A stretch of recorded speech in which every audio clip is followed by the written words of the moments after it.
जानिए देश की पल पल की खबर नीलेश ठक्कर के द्वारा आपके अपने साधक परिवार पर। साधक परिवार आपको दिखाए सच का आईना।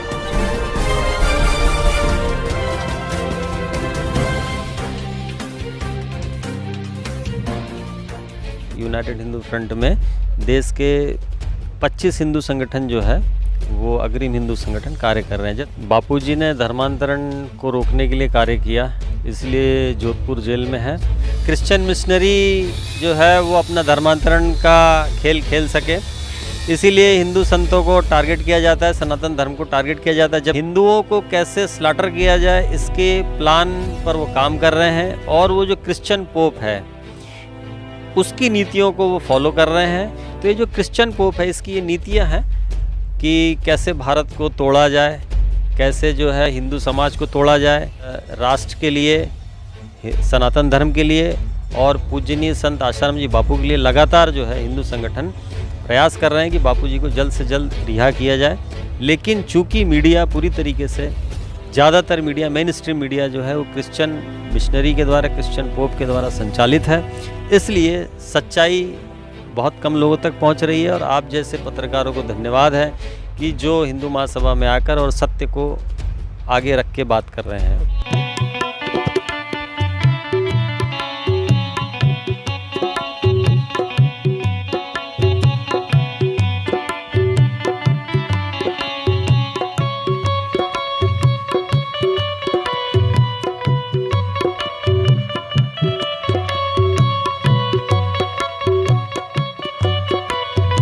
जी, मैं माणिक देशमुख, राष्ट्रीय अध्यक्ष धर्म रक्षा दल से। आज देख रहे हैं कि ये हिंदू साधु संतों पे अत्याचार हो रहे हैं, विशेषकर संत आसाराम जी बापू की बात की जाए तो संत आसाराम जी बापू 11 सालों से जोधपुर की जेल में। बापूजी ने धर्मांतरण को रोकने के लिए कार्य किया, इसलिए जोधपुर जेल में है। और यही इसका मुख्य कारण है बापूजी के जेल में जाने का। बापू के ही गुरुकुल में पढ़ने वाली लड़की ने आरोप लगाया कि बापू गलत है, आश्रम में गलत है। नहीं, ये तो क्या है कि एक पूरा षड्यंत्र है।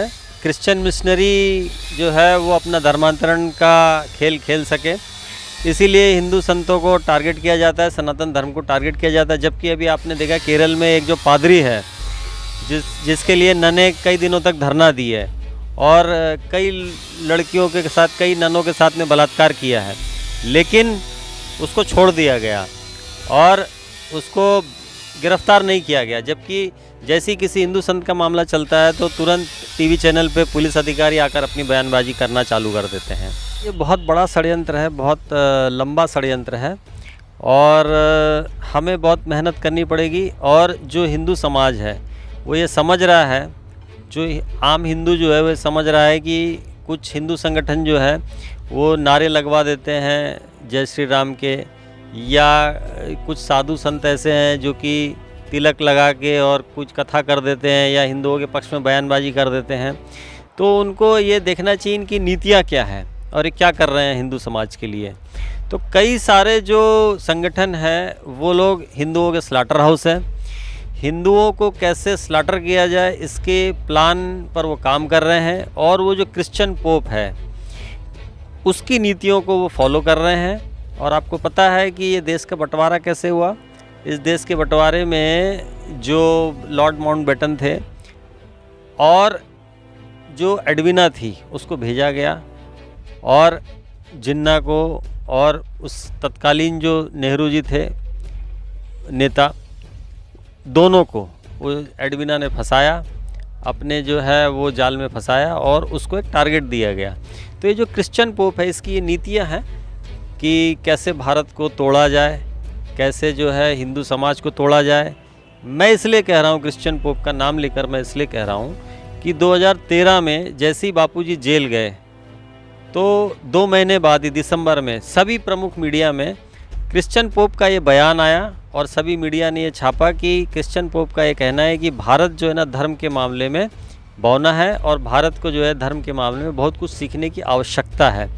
तो बापूजी के जेल जाने के बाद ही सभी साधु संतों का जो है उसमें उल्लेख था, सबकी सामाजिक स्थिति का उल्लेख था और क्रिश्चियन पोप जो है उसका पूरा महिमा मंडन किया गया था।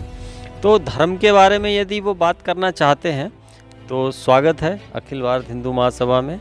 और 25/11/2014 को सभी साधु संतों ने यहाँ पर यूएनओ के ऑफिस में जाकर उनको एक ज्ञापन दिया और उनको ये कहा कि जो क्रिश्चियन पोप की जो नीतियाँ हैं उसके ऊपर जो है यूएनओ काम कर रहा है।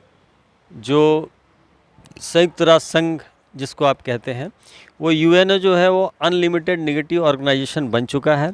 और उसमें सभी साधु संतों ने ये कहा कि मानवता को यदि बचाना है तो बापू जी की जो 2 पुस्तकें हैं, एक पुस्तक है दिव्य प्रेरणा प्रकाश और एक पुस्तक है बाल संस्कार, तो इन पुस्तकों को जो है लागू किया जाए, सभी विद्यालयों में लागू किया जाए, भारत के सभी स्कूलों में और विदेशों में भी लागू किया जाए। हम जो मुद्दों पे काम कर रहे हैं, हिंदू संगठन, सब लोग हिंदू संगठन मिल के यहाँ काम करते हैं। यूनाइटेड हिंदू फ्रंट में देश के 25 हिंदू संगठन जो है वो अग्रिम हिंदू संगठन कार्य कर रहे हैं। जैसा मैंने आपको बताया कि हिंदू जनता को भ्रमित करने के लिए कई सारे संगठन काम कर रहे हैं और उन्होंने देश का बंटवारा कराया है। और आज भी जनता उनके षड्यंत्र को समझ नहीं पा रही है।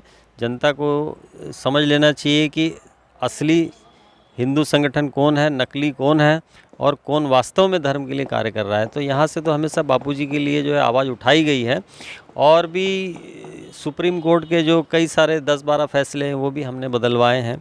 देश के ऊपर जब यहाँ पर जो है देश को तोड़ने की साजिश की गई, हमने 2010-11 में कहा था कि यहाँ पर जो है भारत में ऐसी शक्तियाँ हैं जो भारत की स्थिति है वो लीबिया, सीरिया, मिस्र की तरह बनाना चाहते हैं भारत के हालात, लेकिन हम नहीं बनने देंगे। और हमारे ये कहते सही 2011 में अगले 2-3 सालों में लीबिया, सीरिया और मिस्र जो है वो कब्रिस्तान और खंडर में बदल गए और ये सब जनता ने देखा। लेकिन चूंकि मीडिया पूरी तरीके से, ज़्यादातर मीडिया, मेन स्ट्रीम मीडिया जो है वो क्रिश्चियन मिशनरी के द्वारा, क्रिश्चियन पोप के द्वारा संचालित है, इसलिए सच्चाई बहुत कम लोगों तक पहुंच रही है। और आप जैसे पत्रकारों को धन्यवाद है कि जो हिंदू महासभा में आकर और सत्य को आगे रख के बात कर रहे हैं। तो यहाँ पर जो हिंदू संगठन है वो पूरी तरीके से सजग है और राष्ट्र के लिए, सनातन धर्म के लिए और पूजनीय संत आसाराम जी बापू के लिए लगातार जो है हिंदू संगठन प्रयास कर रहे हैं कि बापू जी को जल्द से जल्द रिहा किया जाए और इसके लिए कार्य कर रहे हैं। जानिए देश की पल पल की खबर नीलेश ठक्कर के द्वारा आपके अपने साधक परिवार पर। साधक परिवार आपको दिखाए सच का आईना।